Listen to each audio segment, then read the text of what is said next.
and he has performed many rituals on behalf of Pillai Center.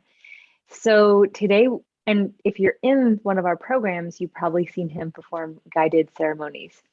So Priest Parmaj, if you could put on your camera, we could see you. And today I'd like to first talk about how to demystify rituals. Like, what is a ritual for folks who are really new to this? And then we'll talk a little bit about kind of where did rituals come from? What was the origination from them, and why are they so popular specifically in India?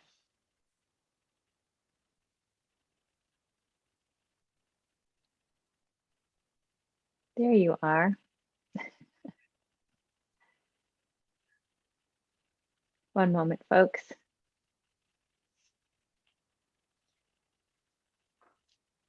Here I am. Namaste. All right, thank you. Did you catch my question? I did. Can you please repeat the question, please? Sure.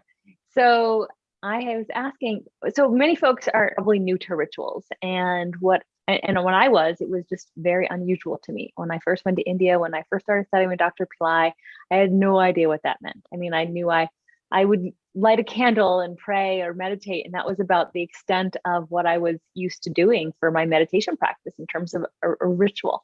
But then Dr. Pillai talked to us more about rituals that are done in India, the Hindu tradition, and he himself has said that rituals are more powerful than meditation. So we'd like to learn a little bit more about what's behind that. What is a ritual? Why were they created? We're like kind of helping us demystify the power of rituals and why we might want to include them in our life. So I know that's a bit, a lot, but like, let's start with what is a ritual and why did they come about in India? That's a beautiful question.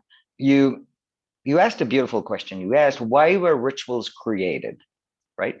Now, first, let me introduce myself. My name is Premaraja Shivam. I'm from South India, and I belong to a community called Shivacharya.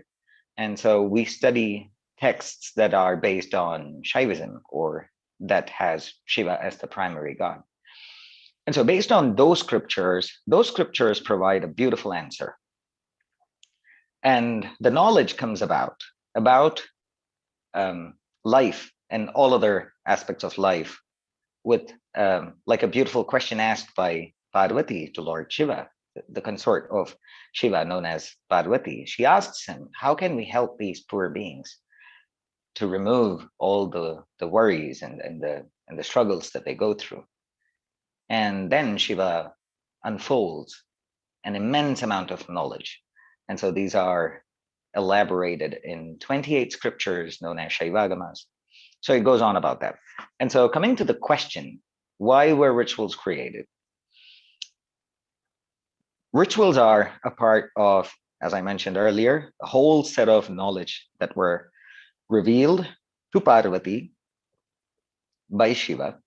And there he mentions something very specific. He mentions Athatma malamayakya karma bandha vimuktaye. He's mentioning about all the restrictions to be removed so the soul can experience Shiva. This is very unique. We speak of 3 diseases that were created along with human beings, and how these 3, the word disease is very loose translation. We could call them 3 binds. We could call them as 3 kind of obstacles that stop us from experiencing Shiva or becoming Shiva. And so to remove those, rituals were created. That is one. We have multiple other answers. So when you try to reiterate the question in a way, saying what are the benefits of a ritual, then a lot of scriptures provide immense amount of knowledge about that. Now, of all the actions that human beings can perform, rituals are going to be the most highest standard, a very, very selfless, an action of very high standard could be one. And another answer could be that if you want things to happen, and if you want your life to be guided in a very specific way, then you need to align your mind, your words, and your actions in a way to achieve that. And ritual is the best way to do that. So here are your answers. We have to remove all the obstacles and restrictions of the human mind or the human consciousness. And then we have rituals as the highest standards and rituals as a way to achieve success or to achieve certain goals and to align your mind, your words, and your actions in that same way. Okay, great. So you had mentioned the three, someone posted in chat, you had mentioned the three sins, is that correct? And rituals are there to be helping to remove that. Yes. Is that what are those? Understood? Okay. Yes. Are you going to ask me what those are? Sure, yes. Well, again, this is going to be a long answer, but I'll try to keep it as short as I can. I'm going to talk about one of those. So we have three things. One is Arnava, the other one is Karma, the other one is Maya. Now, under the context of Shaiva Siddhanta or Shaivism, these words have a different meaning than the common meaning. For example, Adi Shankara in his text mentions how bhakti is the most powerful way to experience liberation in the sense for the soul to experience its innate magnificence. So when he uses the word bhakti and then he explains that bhakti is swaswaroopanusandhanam bhakti vidyabhidhiyate. Understanding the soul is known as bhakti, not worship, not devotion, but understanding the soul. So similarly, when we use the word karma and maya, we're going to have a special kind of a meaning towards that. So coming back to what those three are. So Arnava, karma, and maya. Let's talk about Arnava because it's the most interesting thing. Arnava sounds more like ahankara, which means selfishness, the ego, the I, right? And so many of the scriptures focus on removing the I in the sense the self, from many of the things to prevent karma from happening. And so by removing karma, you're going to get closer to your goal of liberation, of experiencing happiness always. But that's not what it is. It's not ego that is mentioned in Shaiva Siddhanta. Imagine a beautiful Shivalinga right in front of me. Shivalinga is more like a symbol of Shiva, right? Or imagine a beautiful flower in a dark room where you're seated. Because it's dark, even though your eyes are working perfectly fine, your eyes, your nerves, and your brain, through which you're going to observe things, they're all working at their best, but still you're not able to see. Why? It's because there isn't any light in the room for you to observe that. So what do? We light a lamp. The beauty of the lamp is that it doesn't just show itself, but it shows everything in the vicinity. So we keep a light, and so through the beautiful light that shines from the light, we can observe the beautiful flower in front of us. But imagine placing a pot on top of that beautiful light. Again, it's all darkness. So despite the presence of a lamp, we're still not able to observe that flower in front of us because that lamp is being covered by a pot. And so the analogy is that we are the souls. That beautiful flower is God, the idea of God, and the light is going to be the way we observe the God, and that is covered with a pot. And so removing the pot, that pot represents the tattva called Arnava. So removing the pot is the process of rituals. So through rituals, this binding, this thing that stops you from experiencing or for enjoying that flower, is to be removed. And it happens through multiple ways. Rituals are one way, but through multiple ways, we need to remove that and let the light shine bright and for the flower to be seen. And so this is a small analogy that we use, and rituals are a part of that. That's a beautiful, excuse me, a beautiful analogy. I really love that. And Dr. Pillai does talk about how that limitation, that I consciousness, that I think is what you were kind of referring to as the limited self, right? And so when we get, and a lot of the teachings are about when we get beyond our limited self and experience God consciousness, then anything is possible, right? All the abundance that was within us can be manifest. All of the innate intelligence, God's blessings, all of that is there and palpable for us to experience, as well as what you mentioned, transcendence, enlightenment, getting past all of that. So thank you. That was a beautiful explanation. Folks, if you do have questions, please post them in chat. We will get to them. And sorry to interrupt you. May I interrupt you? Of course. Go for it. You mentioned something very beautiful. You mentioned how you mentioned certain qualities, calling them that of God, and that we can experience that. That's the whole idea. I didn't even go to that part of the answer, but because it's at the last chapter of the whole explanation. I didn't want to go to that. But this is beautiful what you mentioned. So what is God? The idea of God mentioned according to Shaivite scriptures is very beautiful.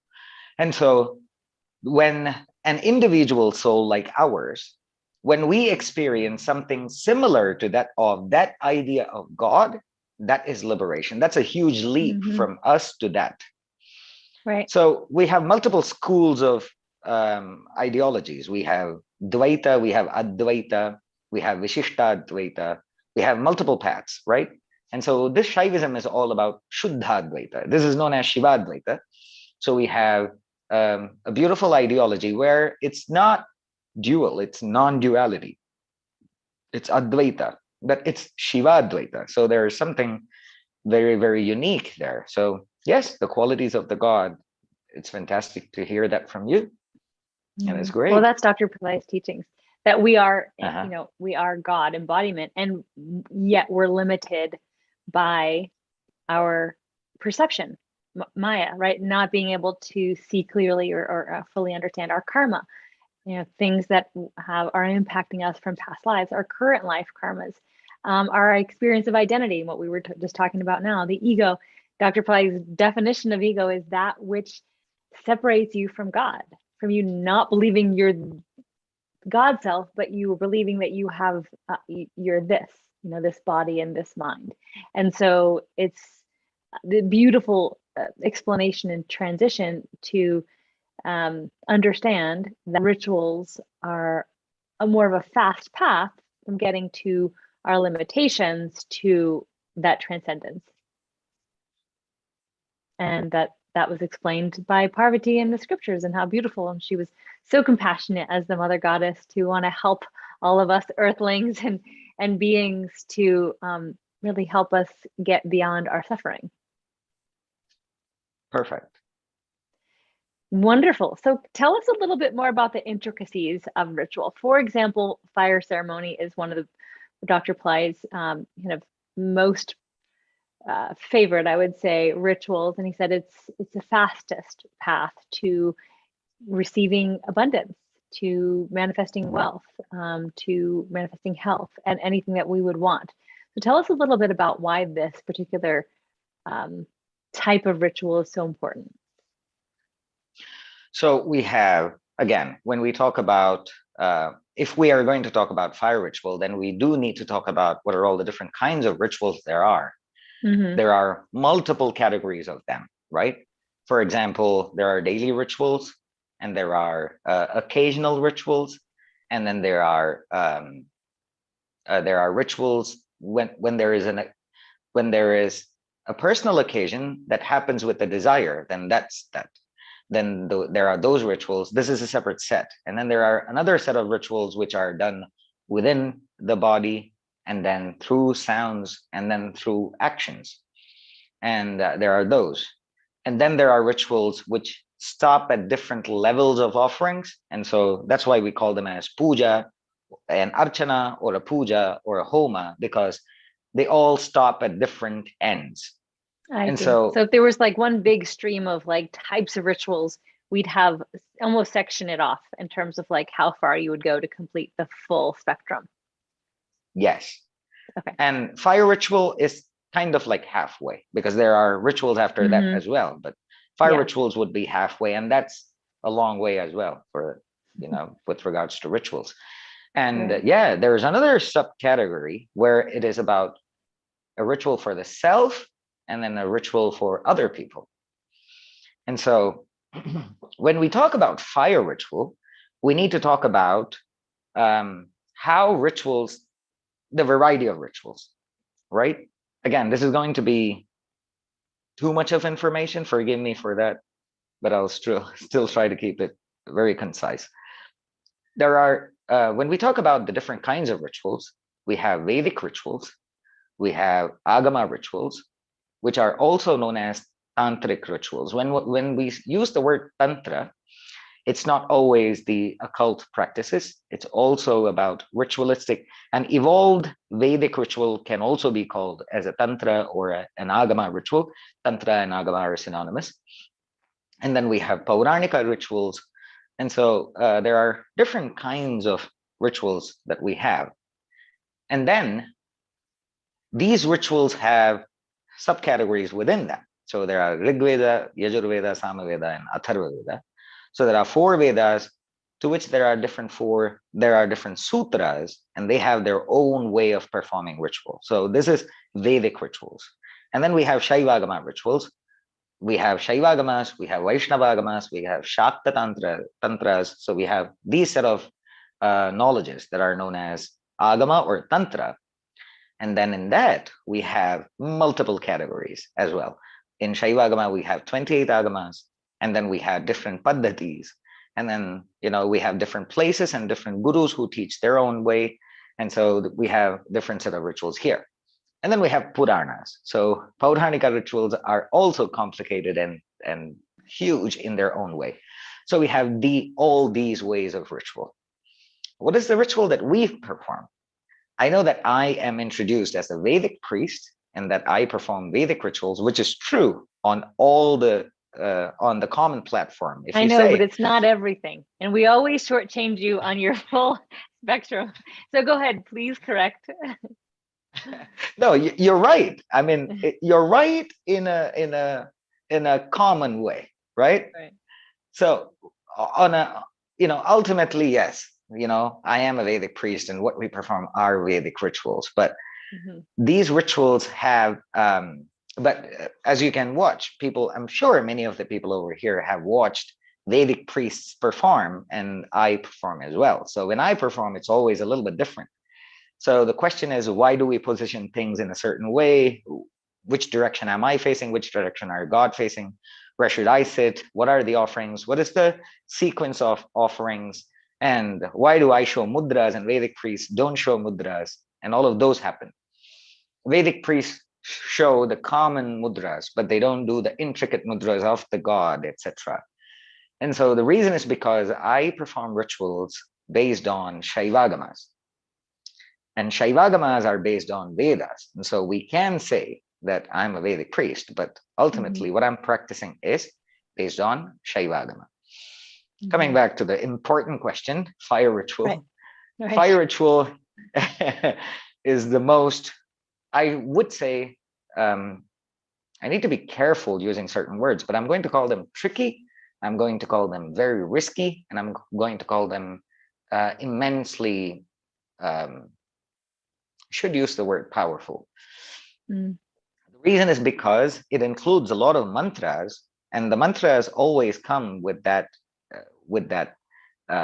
they instill a fear, because if you chant something wrong, it gives a lot of sin. And so you need to be, so that's why we get trained for like years and years. We go through a minimum of 5 years of training with regards to mantra, after which we need to practice how to perform a ritual through a guru. And so the chanting the mantra takes a lot of time. So you need to become really, really well versed in chanting a mantra. And it doesn't always have to be a Vedic mantra, because then there are many mantras that we use with regards to like Shaivagama. In Shaivagama rituals, Vedic mantras are very, very small. We don't use them much. But then the whole procedure of the ritual, the idea of God and the idea of how God is present in this place, we need to talk about that separately because it's going to be huge.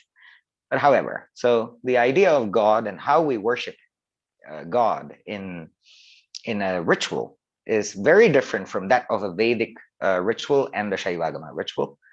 It's very similar in all the agamas, in the sense the Vaishnavas, the Shaivas, the Shaktas, all of them practice, even the Kaumaras, they all practice the idea of God in a very similar way. The Vedic way is way different. So we have these differences. And then what makes the fire ritual most special is because the offerings that we perform. And again, when it with regards to performing a fire ritual, there are two things.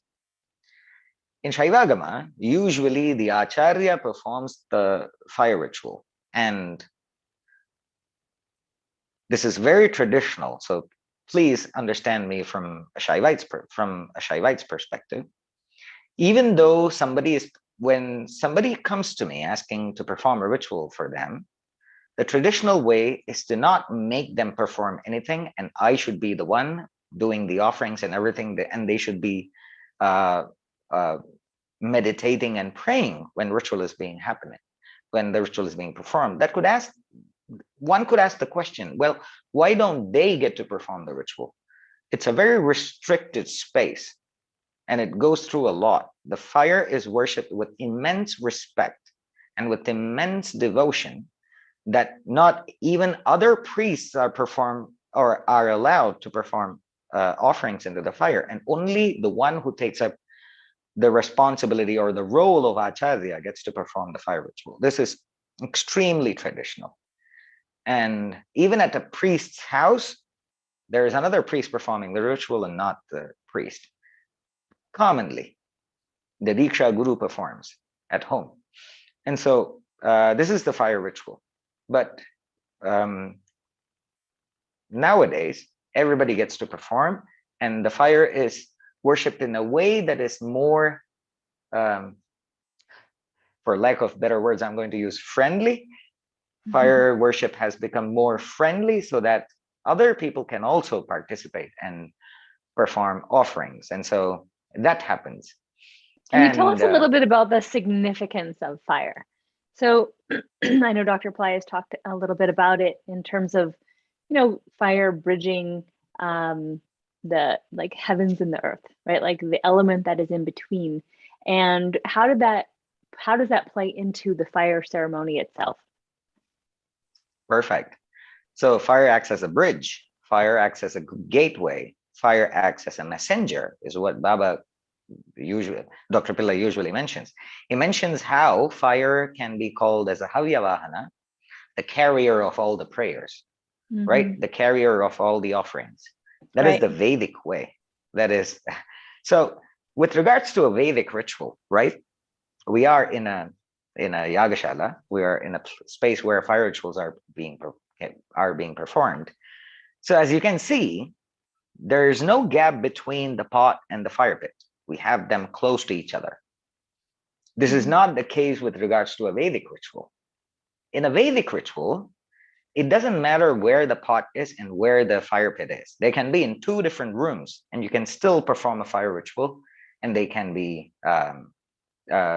really successful, and they can be very traditional, because fire is going to act as Havyavahana, as a separate entity of his own.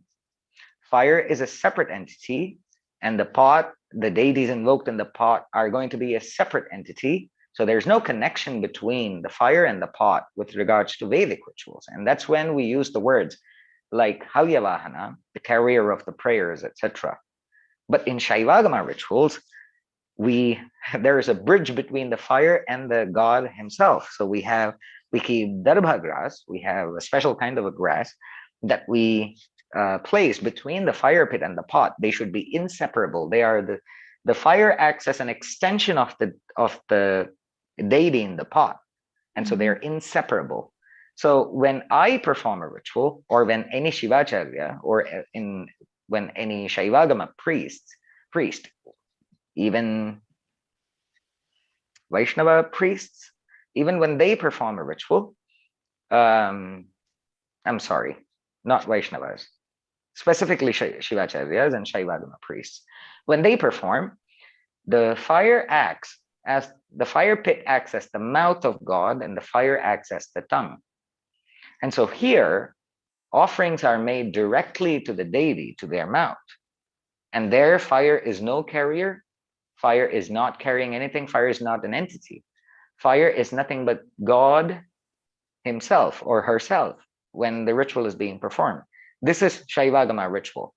And again, another so God disclaimer. is receiving. So basically, the gods are receiving the offerings as if it was their tongue, as if it was their mouth. And that's how Exactly. we're making these offerings to them. Yes. Through the fire as the mechanism. Yes. As a Vedic, so when Vedic priests perform, fire is a separate entity, right?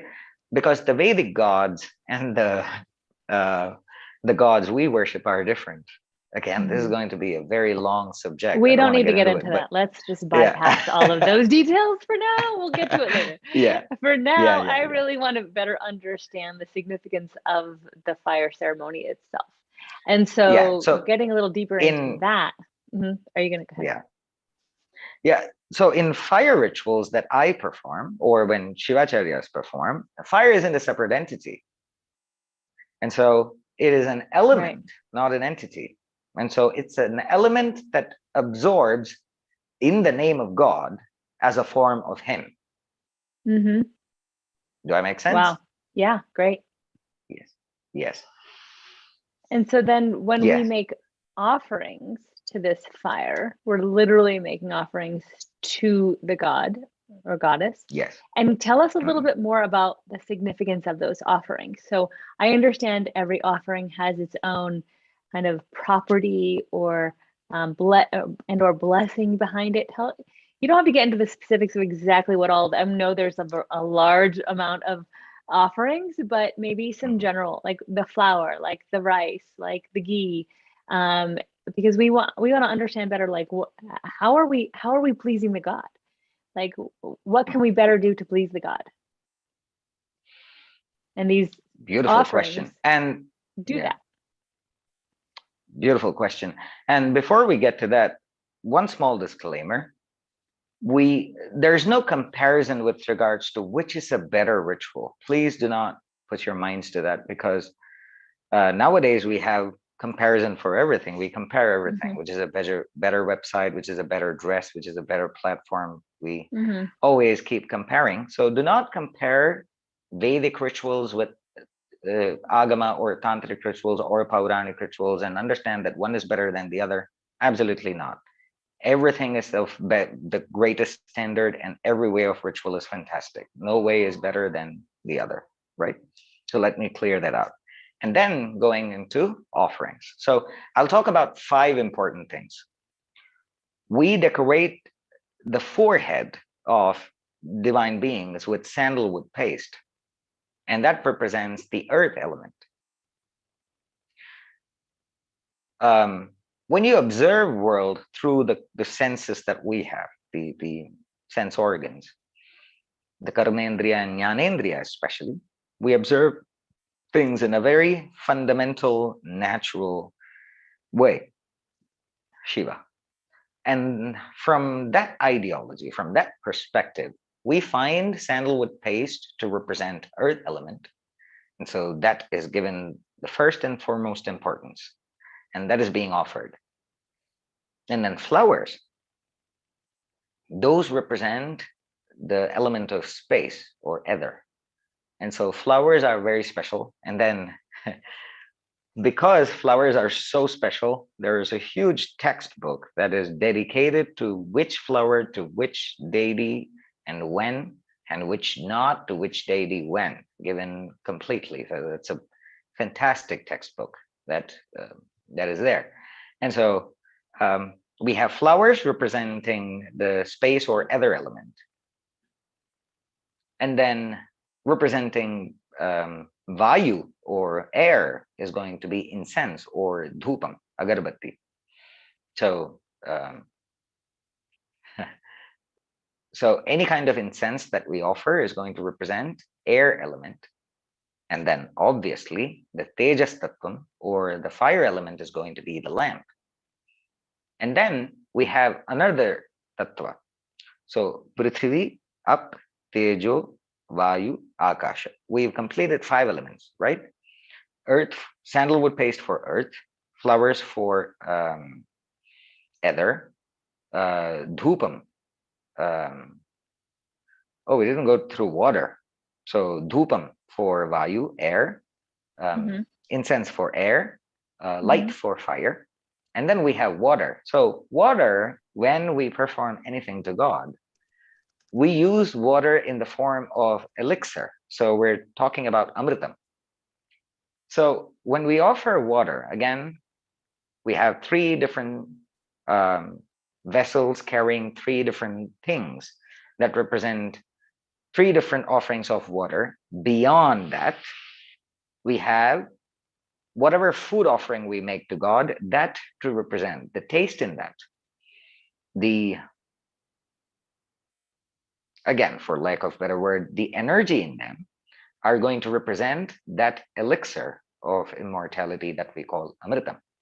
And so the food offering would carry the amritam, or here the jalatattvam or the water element. And so these are the most important, and these are some things that you can have in your worship as well. So if you want to worship God, have these 5 things, with you always in your puja room or in your altar. So one is going to be sandalwood paste, sandalwood powder made into a paste with few droplets of water, and then incense, flowers, incense, light, and then some food offering, and keep a vessel of water there so that that can be used to offer things. And these would be the 5 most important elements of a ritual. Fantastic, thank you. So when you're making, and that explains a lot in terms of how Dr. Pai has mentioned to do pujas at home or have these elements on your puja table or altar. Kind of getting back to the fire ceremony itself, I know that you always have all of these elements with you when you're doing ceremonies, and we can see behind you your altar with the goddess in the pot and all of that. And I know that the pit is in front of it, but we can't see that. I know you were referencing it earlier. Sorry. And so when you do fire ceremonies to have the specific offerings that go into the fire that feed the god, is there anything that you want to tell us about that? Like how those offerings kind of help get us closer to the divine being? Like ghee, for example. Sure. First is the most important thing is going to be ghee for sure. And again, we have scriptures that mention from what kind of cow we need to get the milk and how to make them into ghee. And what is the time frame within which we need to make the ghee. All of this knowledge exists. And then after we make that ghee can remain for eternity. It's not going to go bad ever. And usually where people are going to use that, but they're not going to make factory amounts of ghee. With the little they're going to make, they're going to use it pretty fast, but they still stay good for a long time. And so ghee plays an important role. And Devanam Ajyamaharam is what we hear from Shaunaka Rishi. So he mentions how the food of the gods are ghee. So every time you make an offering into the fire using ghee, you're literally feeding the deva, the gods. And ghee plays such an important role. And one of the most important offering next to ghee is going to be rice, because we offer rice as the first offering other than ghee.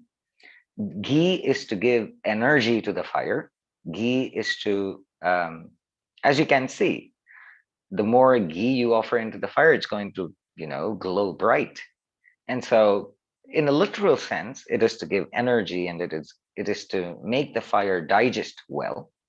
And again, I'm using the word digest because, as I mentioned earlier, here, we invoke the god in the fire. So when that happens, then the god needs to chew the food and digest them.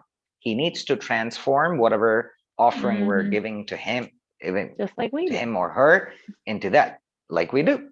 Right. And so we use ghee to make that offering, to make that process happen. And then rice. So boiled rice plays another important role, and that holds the prana shakti, that holds the power of life. And so to give more life to the fire, we offer rice as one of the most important offerings. And rice also plays an important role in the bali. Bali is the sacrificial offering at the end of the ritual, which is very important. And fire plays another, rice plays another important role there. So boiled rice, ghee are two of the most essential and the most important offerings in a fire ritual. For example, Vedic rituals, I'm going to go back to Vedic rituals again. Three of the most important offerings in Vedic rituals are Samidhan Najyam, which is the stick, the wooden sticks that we perform as offerings, that boiled rice that we offer, and ghee. With these three, you can perform as big as a homa you want to. And so these three are the essential and the most important offerings in fire ritual. Wow. I love it. I know I've been in the presence of, many different fire rituals over the years, and it's just so incredible. You just really feel the presence of the divine beings. And, and Dr. Ply often talks about how the sincerity of the priest, the location, the timing, the offerings, all of that plays a big part in how powerful the ritual will be. So I know we're, running out of a little time here. So I want to move into this upcoming week, why this is so powerful. We have the sun moving into Leo, and we are going to be hosting fire rituals to help us progress more fast through this period of time. There's like an accelerated type of window of opportunity opening. Dr. Ply often talks about the sun moving into Leo because it is a supportive place for the sun's energy, and the sun can bless us with so many things, from leadership to good health to prosperity to new projects. So this time, which is the Tamil month of I'm not sure what it's called, but you would know better. Avani. And it starts in the US on August 16th, and then we get that window of time for a month. And so you and I were talking, and we were, discussing what would be the most powerful thing for us to do during a period of time like this to help out our folks in our community.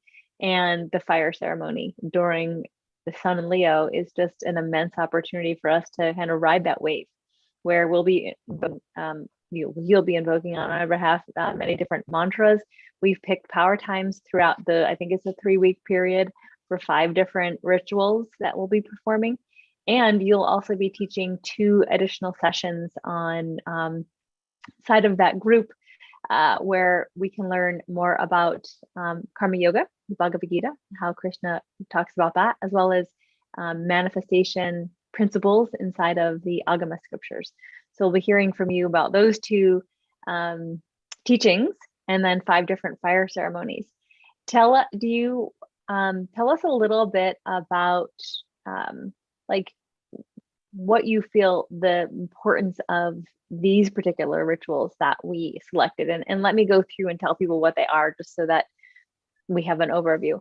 So we're starting out with a sun ceremony, and that is when Sun moves into Leo on the 16th.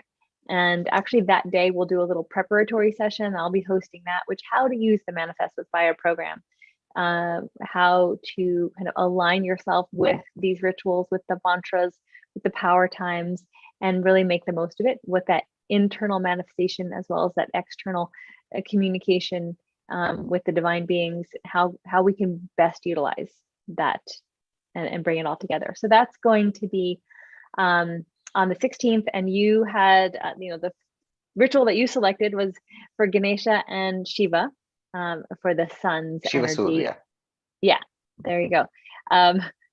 The next ritual we have is August 18th, which is Krishna's birthday, and that is I feel like Krishna needs no introduction.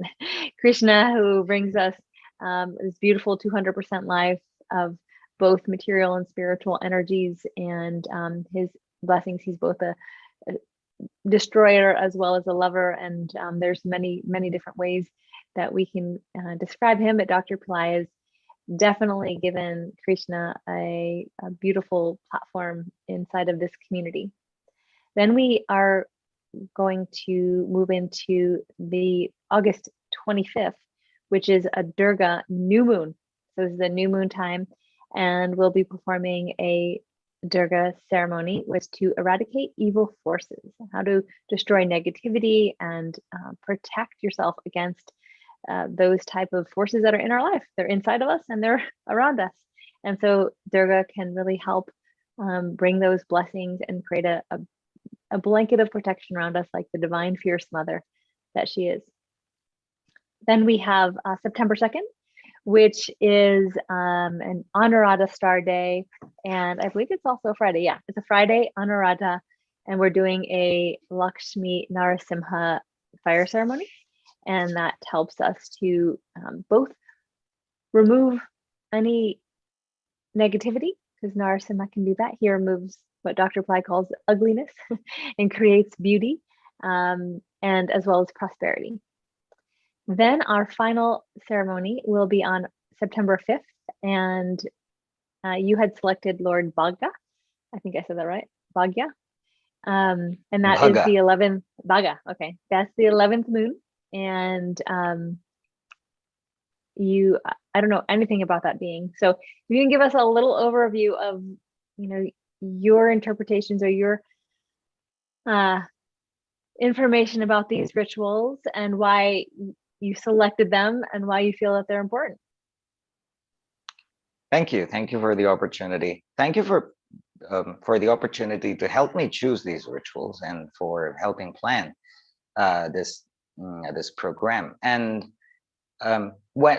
just the title, I had to contemplate the title of this program, which is very beautiful, Manifest with Fire. So with regards to manifestation, we use that word with regards to the thoughts transforming into actions, into reality. And when you think of how to make the thoughts become reality, we find what could be the obstacles first and how to remove them. And with regards to the rituals that we chose, Gokulashtami couldn't be missed. And so it would be a sin to omit Gokulashtami or Krishna's birthday. And so it had to be a part of the ritual. And we're going to chant a very beautiful mantra on that day. That's a 17-syllable mantra of Krishna. And so that will be the main offering during that day. So Gokulashtami happened. And since Sun is moving into his most active state in his own house, where he's going to be more active, it brings in a lot of beautiful changes into people's lives. And to begin the program, the plan was to have Mahaganapati and Sun worship from Shaivite's point of view, from Shiva Surya. He even gets the title Shiva Surya, and the Vaishnavites call him Surya Narayana. The Shaivites call him Shiva Surya, the same sun. But however, so Shiva Surya and Mahaganapati Homa was planned to be the first one.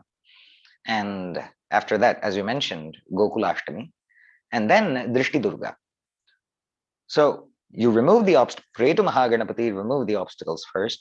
Gokulashtami, as you mentioned, Krishna Paramatma, who is capable of giving, who has proved to live a life, to go through challenges and to succeed in life in both ways, and ultimately, help people ascend to Swarga, to heavens, to moksha. And so Krishna Paramatma, and after which Drishti Durga. There could be, despite our efforts to manifest our thoughts into reality, there could be something external.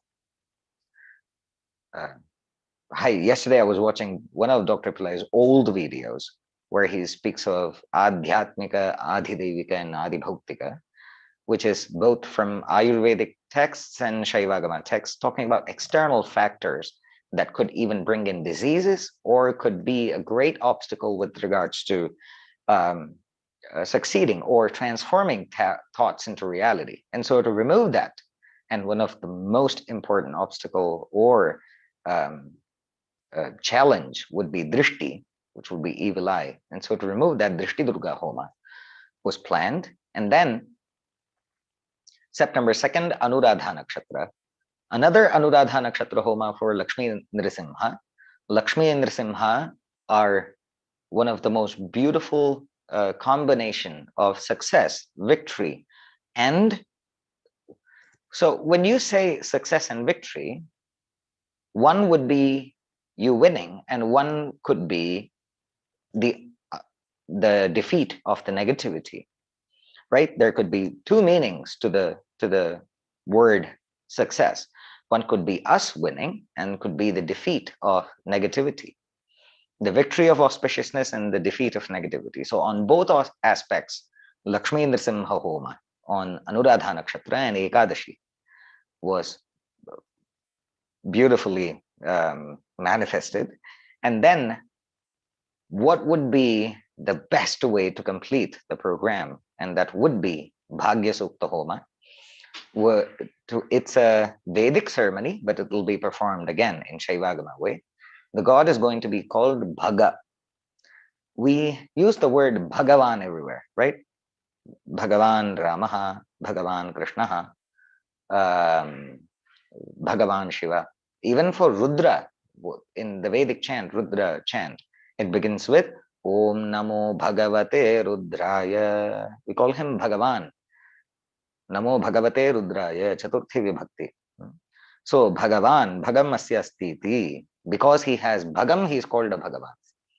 And so that Bhagam is the auspiciousness. And so to instill auspiciousness in everyone's lives, we will perform Bhagya Sukta Homa, with which we'll complete the program. And apart from that, there are also individual Shreem Brzee fire labs where we add the name and the nakshatra in the fire offerings for 108 times. Even that is happening selected for a specific part of the program, if I'm not wrong. Yes, actually, one of the packages that folks can buy includes two ceremonies with you, individual ceremonies. So we have the group rituals that are done. Those are 5 of them. And then if people want to do the personalized package, they get 2 individual personal fire ceremonies, and they can actually choose whether it's Shreem Brzee or Ganesha or the different gods or goddesses that they can select to have done with you. Fantastic. So there are much more plans that we have for Manifest with Fire.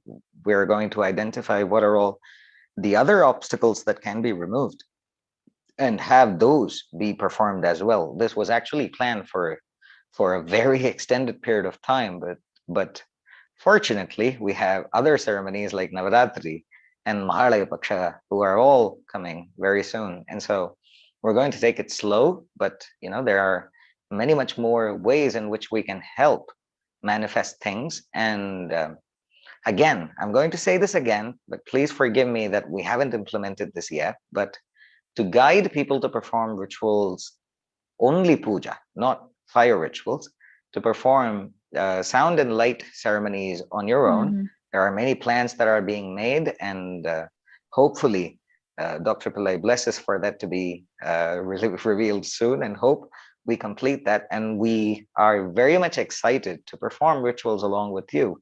And very soon we will be doing that, with which we will be able to manifest even more faster, because you're going to perform things with your own hands. And so that's going to help you manifest things more faster. So exciting times ahead. Absolutely. So right now we have the Manifest with Fire program. And then as Priest Parmaj mentioned, we are planning on having a instructional program on how you can perform pujas at home. So the other program that we have is called Wealth Power Time Events. Many of you are in it. We love seeing you every week. And there we have a fire ceremony on full moons, which is basically mandatory for Shreem Brzee practitioners, doing your Shreem Brzee full moon fire lab.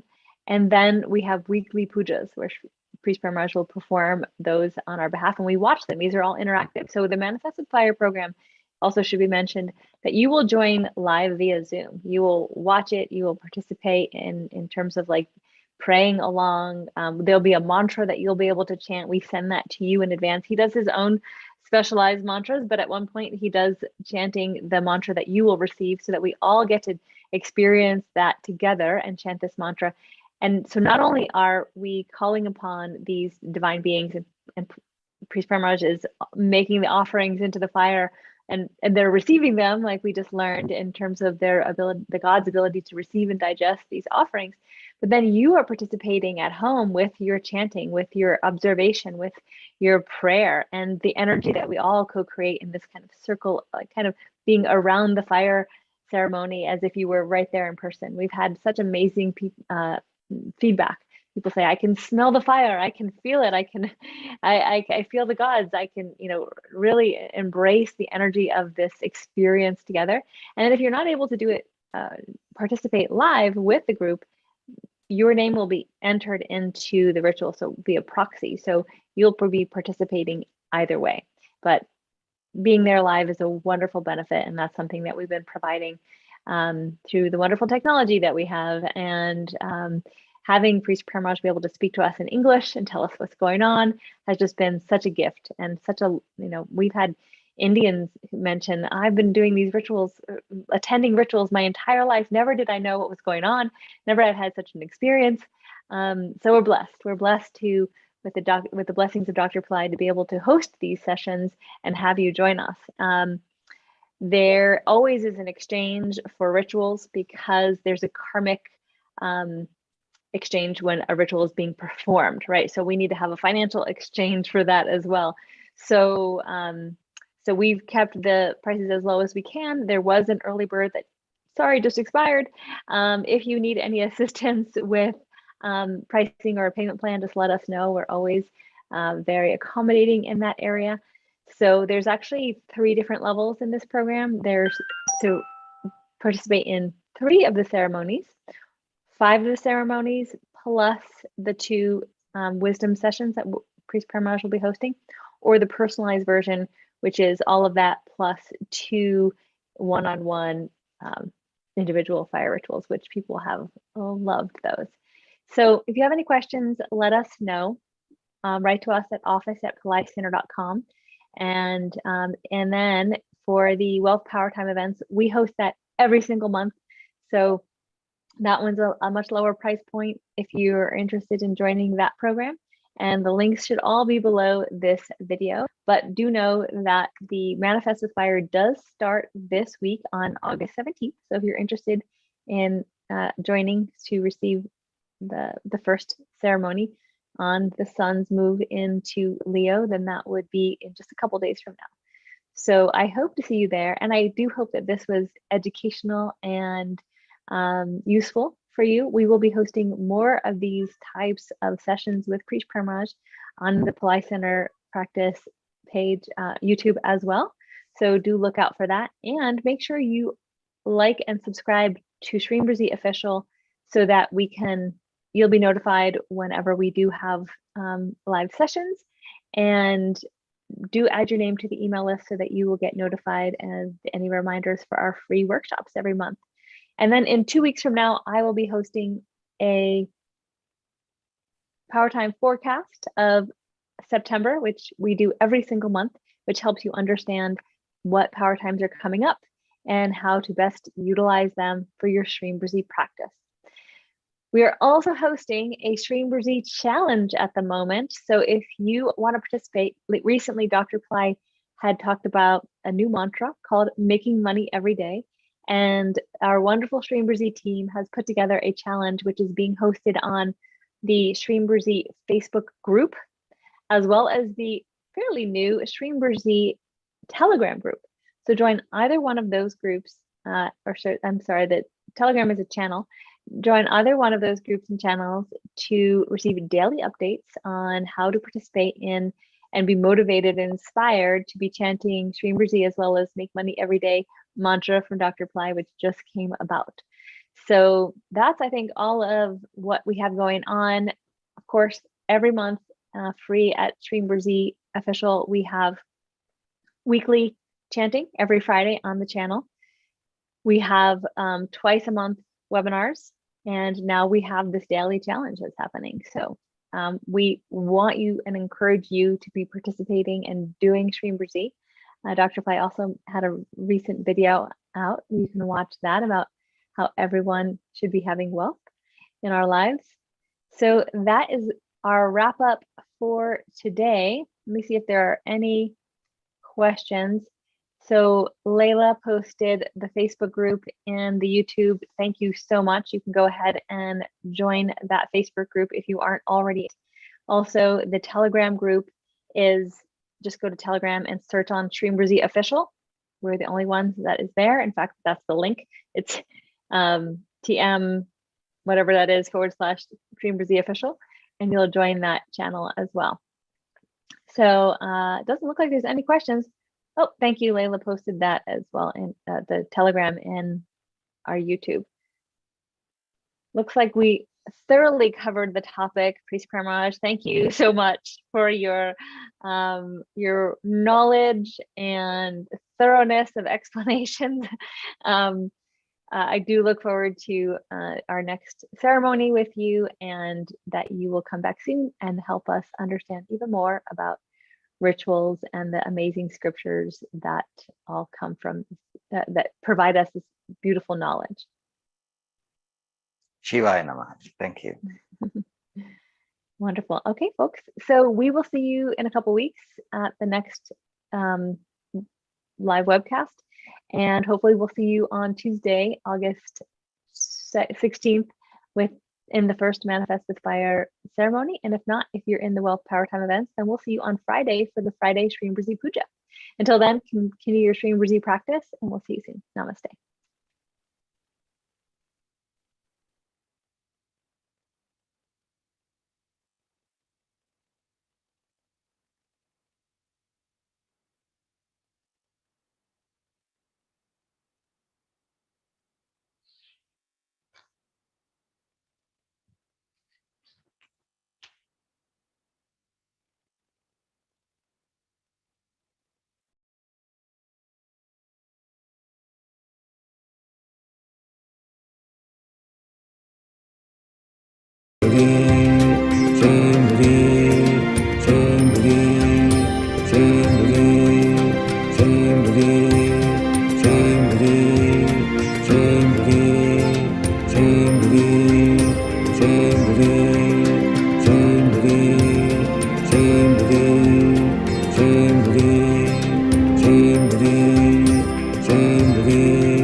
Shreem Brzee,